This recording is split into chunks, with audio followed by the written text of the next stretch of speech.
Welcome to the Central Connecticut Intergroup of Alcoholics Anonymous speaker meeting. My name is Paul. I am an alcoholic. Hi, Paul. Alcoholics Anonymous is the preamble. Alcoholics Anonymous is a fellowship of people who share their experience, strength, and hope with each other that they may solve their common problem and recover from alcoholism. The only requirement for membership is a desire to stop drinking. There are no dues or fees for AA membership. We are self-supporting for our own contributions. AA is not allied with any sect, denomination, politics, organization, or institution. Does not engage in any controversy, neither endorses nor opposes any causes. Our primary purpose is to stay sober and to help other alcoholics achieve sobriety. And I've asked Dana to read how it works. Hi, I'm Dana. I'm an alcoholic. Hey, Dana. And this is how it works. Rarely have we seen a person fail who has thoroughly followed our path. Those who do not recover are people who cannot or will not completely give themselves to the simple program. Usually men and women who are constitutionally incapable of being honest with themselves. There are such unfortunates. They are not at fault. They seem to have been born that way. They are naturally incapable of grasping and developing a manner of living which demands rigorous honesty. Their chances are less than average. There are those, too, who suffer from grave emotional and mental disorders, but many of them do recover if they have the capacity to be honest.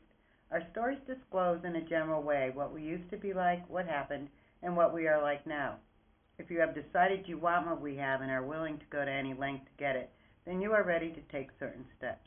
At some of these we balked. We thought we could find an easier, softer way, but we could not. With all the earnestness at our command, we beg of you to be fearless and thorough from the very start. Some of us have tried to hold on to our old ideas, and the result was nil until we let go absolutely. Remember that we deal with alcohol, cunning, baffling, powerful. Without help, it is too much for us. But there is one who has all power. That one is God. May you find him now. Half measures availed us nothing. We stood at the turning point. We asked his protection and care with complete abandon. Here are the steps we took, which are suggested as a program of recovery. 1. We admitted we were powerless over alcohol, that our lives had become unmanageable. 2. Came to believe that a power greater than ourselves could restore us to sanity. 3. Made a decision to turn our will and our lives over to the care of God as we understood him. 4. Made a searching and fearless moral inventory of ourselves. 5. Admitted to God, to ourselves, and to another human being the exact nature of our wrongs. 6. We're entirely ready to have God remove all these defects of character. 7. Humbly asked him to remove our shortcomings. 8. Made a list of all persons we had harmed and became willing to make amends to them all. 9. Made direct amends to such people wherever possible, except when to do so would injure them or others. 10. Continued to take personal inventory, and when we were wrong, promptly admitted it. 11. Sought through prayer and meditation to improve our conscious contact with God as we understood him, praying only for knowledge of his will for us and the power to carry that out. 12. Having had a spiritual awakening as a result of these steps. We tried to carry this message to alcoholics and to practice these principles in all our affairs. Many of us exclaimed, "What an order, I can't go through with it." Do not be discouraged. No one among us has been able to maintain anything like perfect adherence to these principles. We are not saints. The point is, we are willing to grow along spiritual lines. The principles we have set down are guides to progress. We claim spiritual progress rather than spiritual perfection. Our description of the alcoholic, the chapter to the agnostic, and our personal adventures before and after make clear 3 pertinent ideas. A, that we were alcoholic and could not manage our own lives. B, that probably no human power could have relieved our alcoholism. C, that God could and would if he was all. Thank you, Dana. Thanks, Dana. And please help me welcome our speaker tonight, Michael. Hello, my name is Michael, and I am an alcoholic. Hi, Michael.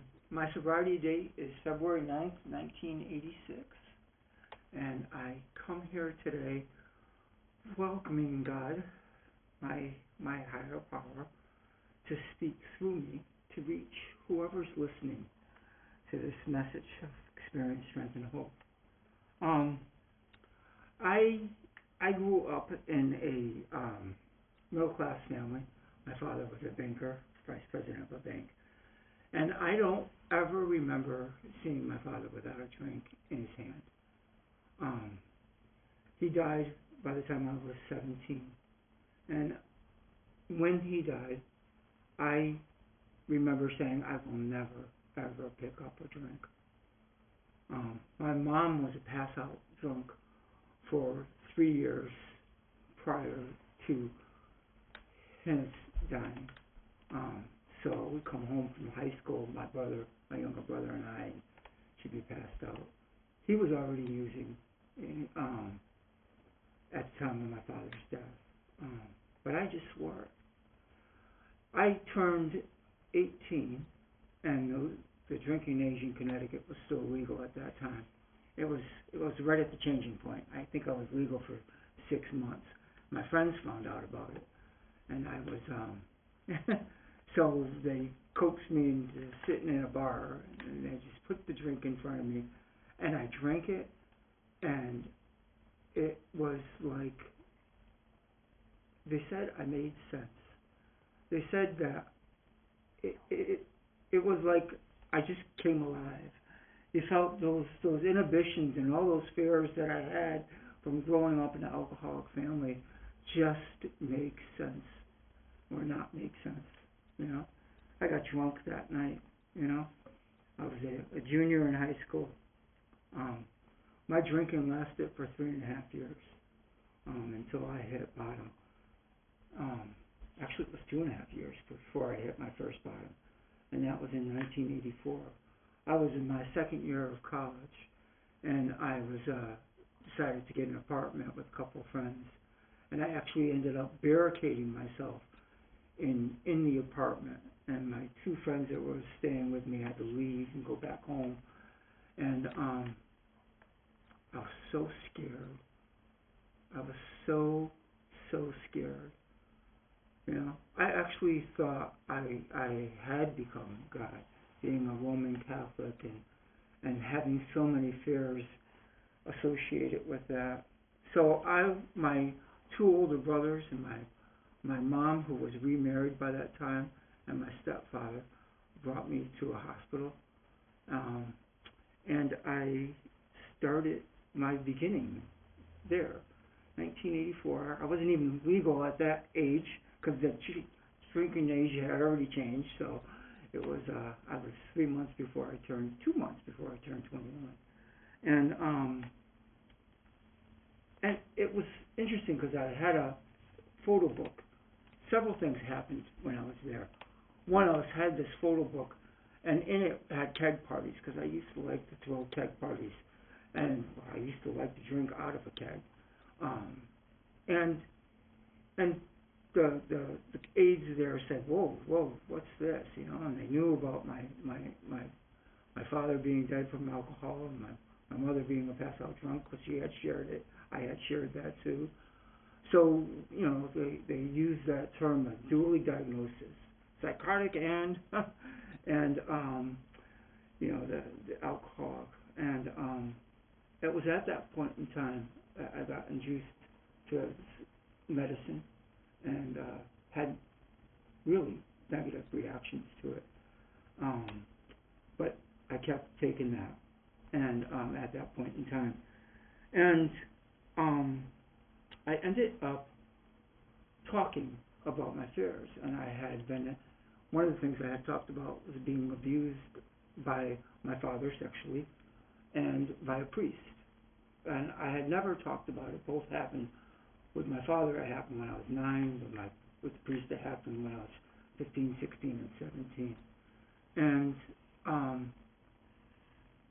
I was so scared. I remember my mother talking about it, and she said, you know, she knew about it, but she never knew what to say to me. You know, she never knew how to address me. And it was like this, her amends to me right then and there.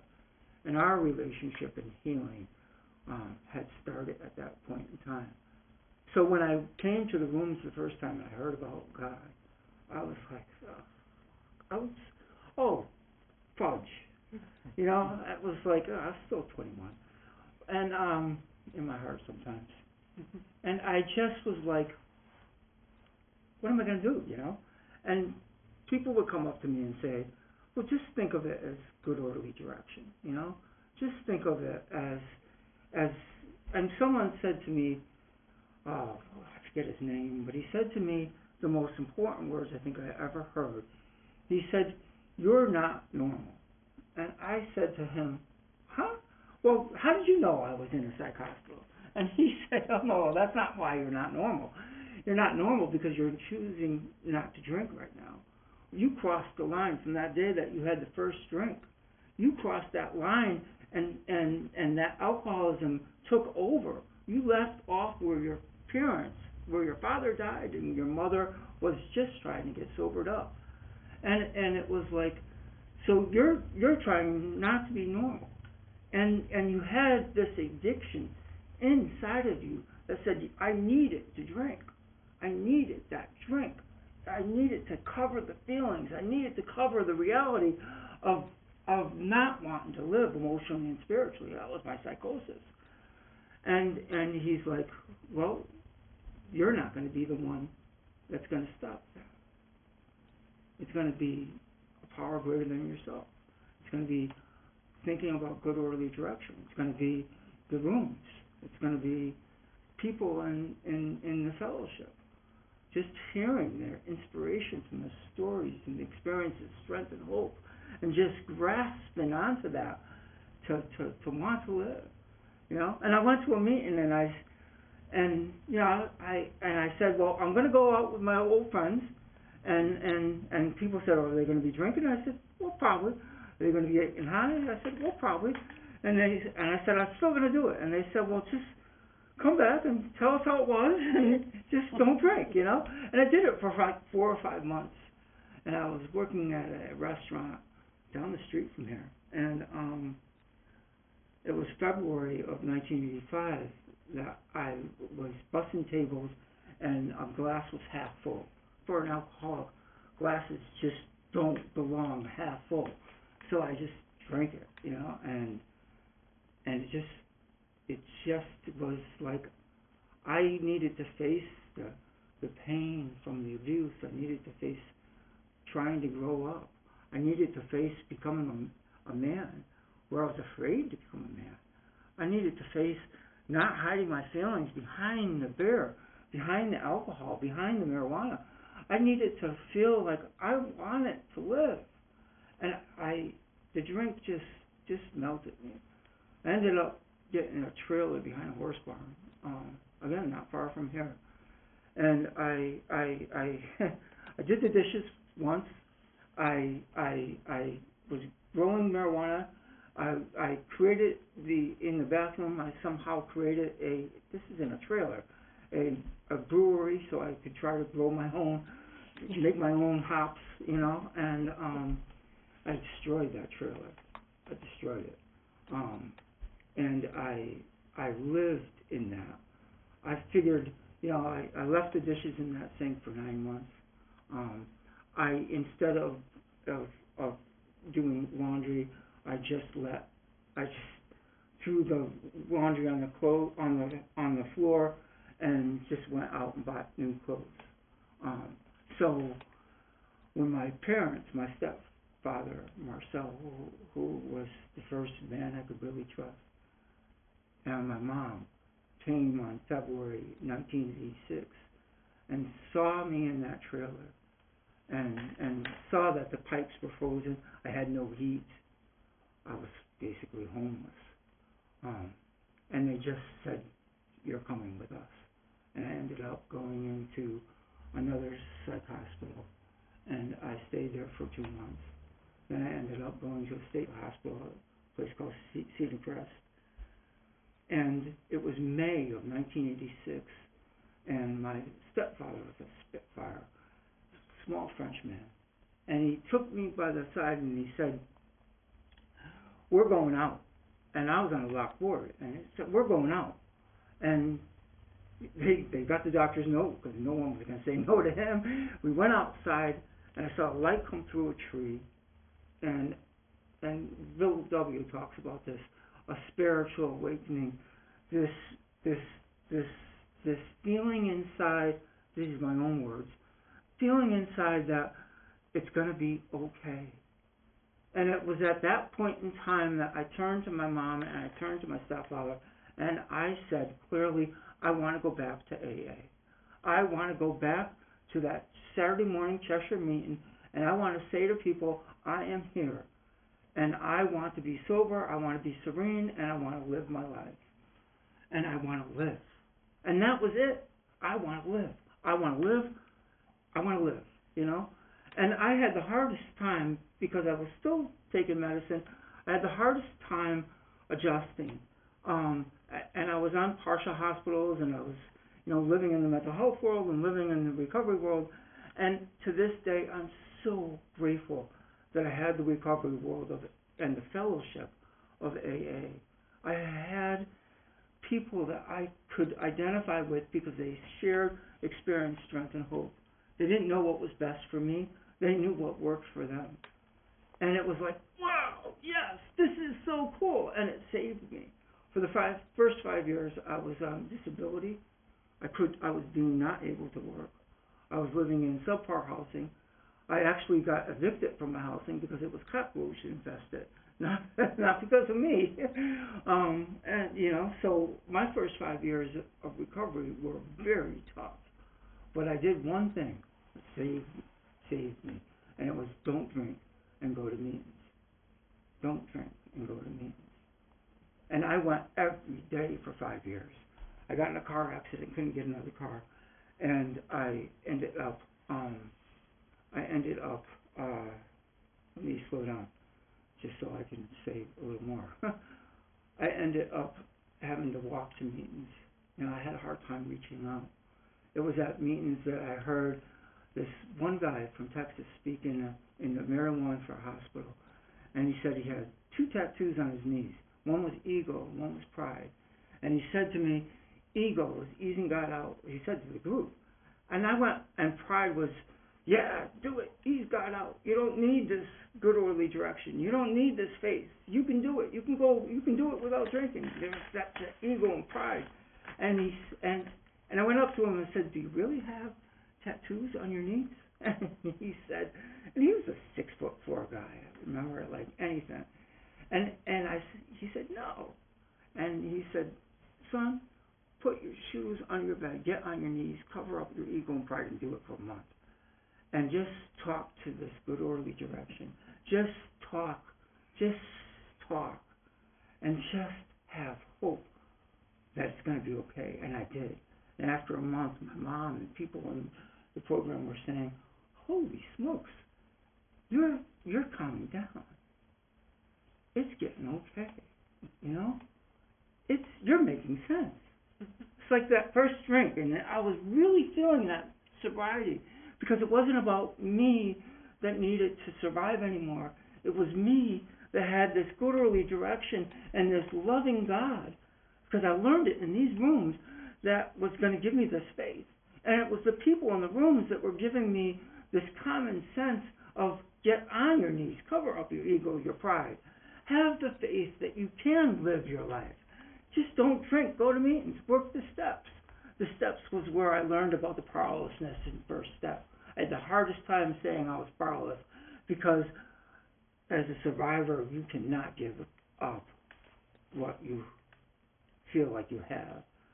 And it was really, I knew I was unmanageable. And then when I accepted that I was powerless, I surrendered, you know, and I did it on my knees. And I went to the meeting and I told people, you know, and then I was in the rooms, I heard the slogans, you know, one day at a time. And I said, one day is too much. It's just way too much. And then people would say, 1 hour, too much. 60 seconds, 1 minute, too much. One breath. And to this day, I cherish that one breath. You know, there's so much more to say about the steps and so much more about the insanity. The insanity is choosing to stay sober. You know, the turning my own life, that's everything to this good orderly direction. The inventory. You know, I had 2 sets of sponsors, one at 10 years, and I worked my steps with him. His name was Ed, and he was a gift. And it was him where I burnt my 4th step with him. The ashes flew all over somebody else's yard because it was, and the guy came out and Ed turned to me and said, you can pick up the pain of the past anytime, or you can continue to work these steps and move forward. When I got to my 9th step to make the amends, it was simple, and I know I have to conclude soon. And then one of the amends came to find the owner of that trailer and be willing to make restitution for that. I was just coming off the welfare system, and they were like, and I was like, I can't do this. I can never pay it back. And I did it, because to whatever extent I needed to be able to forgive. And it was in that step work that I learned to forgive my father and that priest. And I learned to live sober, The second round of step work that I did, I was married. I got married after about 25 years of recovery. And that helped me really value being a man, a healthy man in a relationship. It's amazing what the steps brought to me to become a caring, loving, responsible male adult, because I was so afraid of growing up and so afraid of feeling the feelings and honoring those. I also just have to conclude with this 2 things. One is I ended up working in the Department of Mental Health and Addiction Services as an advocate for 26 years, and I retired at the age of 57 because I learned to be responsible with money and save enough with my wife to be able to do that. And that's just profoundly unbelievable. AA has the promises. It's not about becoming rich. It's about becoming whole. And in that is the presence to not be afraid of the now, and to be sober in the now, and to be serene in the now. And that is a gift. I still go, now I go 6 or 7 meetings a week, not because I'm afraid of drinking, because I carry the message by listening to the suffering alcoholic, to the person that's afraid of living sober. And it carries through in all of my life affairs outside of AA. And that's the gift of being sober. I'm so grateful to be here with each of you. And for those listening,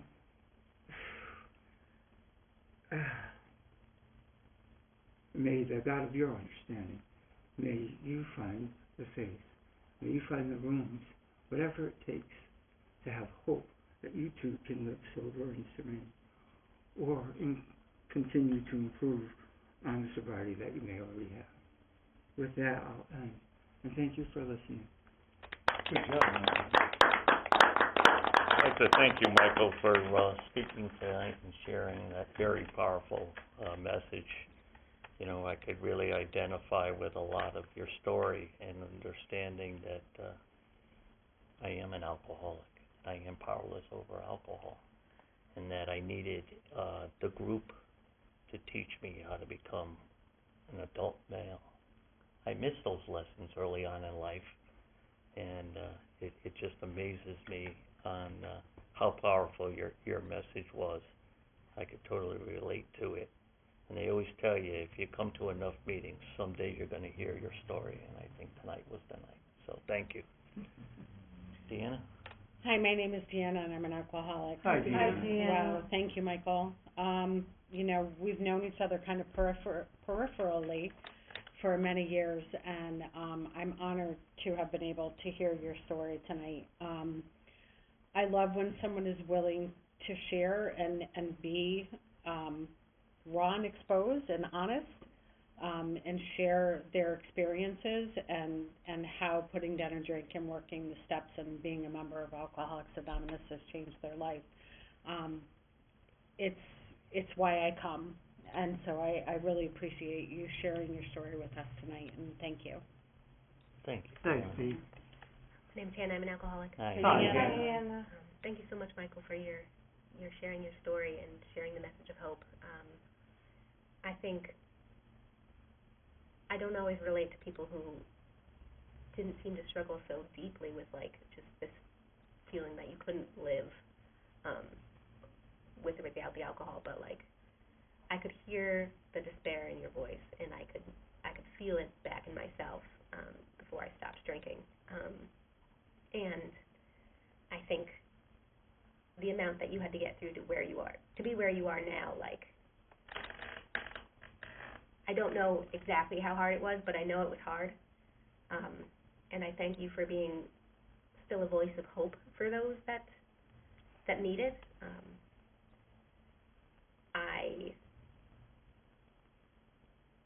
I just hope that I can also share my message the way you've shared yours tonight, so thank you.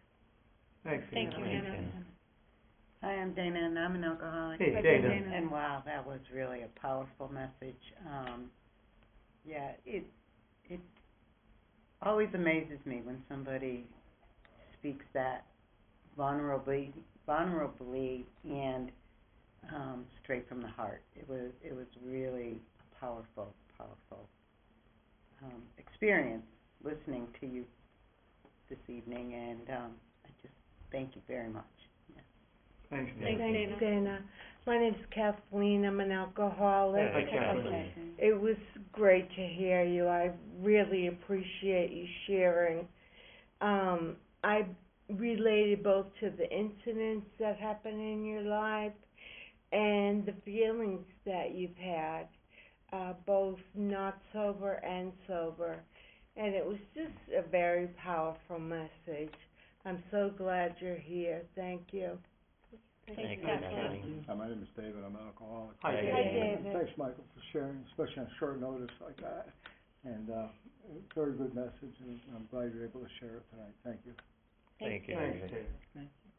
And Lisa. Hi, Michael. My name's Lisa. I'm an alcoholic. Hi, Hi, Lisa. Lisa. I think that we've known each other for decades.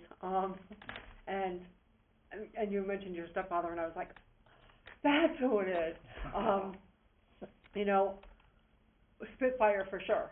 And had no problem telling people how things are. And I'm grateful for that. And I loved your message. Like, the message that you had of hope was the message that I came in here looking for. Like, I came into the rooms looking for, hoping that I could stay sober, right, a day at a time, no matter what had happened in my past, that a day at a time I can come to some peace with that and stay sober. And it was so good to hear that in your message. Thanks. Thanks, Lisa. Coffee alcoholic. Hey, Cubby. Michael's been a friend for a long time, and we've kind of grew up, especially around Zoom in the mornings, because we go there almost every day. When COVID hit, it was an opportunity to be in a meeting daily because the regular meetings had shut down. They weren't available. Our friend Mickey said, try this. So I got involved with the day openers in Wallingford, started going there, and then, lo and behold, there's Michael, you know. And but I remember Michael telling me he showed up at Cheshire one day, and I was saying something, and he said, "Where the heck is this guy coming from?" You know, and I'm saying, well, I just, you know, back then I was speaking my mind, whatever thoughts were coming, they were legit, you know. That sometimes, you know, you don't know it like this evening. I'm sure you didn't have any game plan about what you were going to talk about before you came up to the room, yet your message is powerful, you know.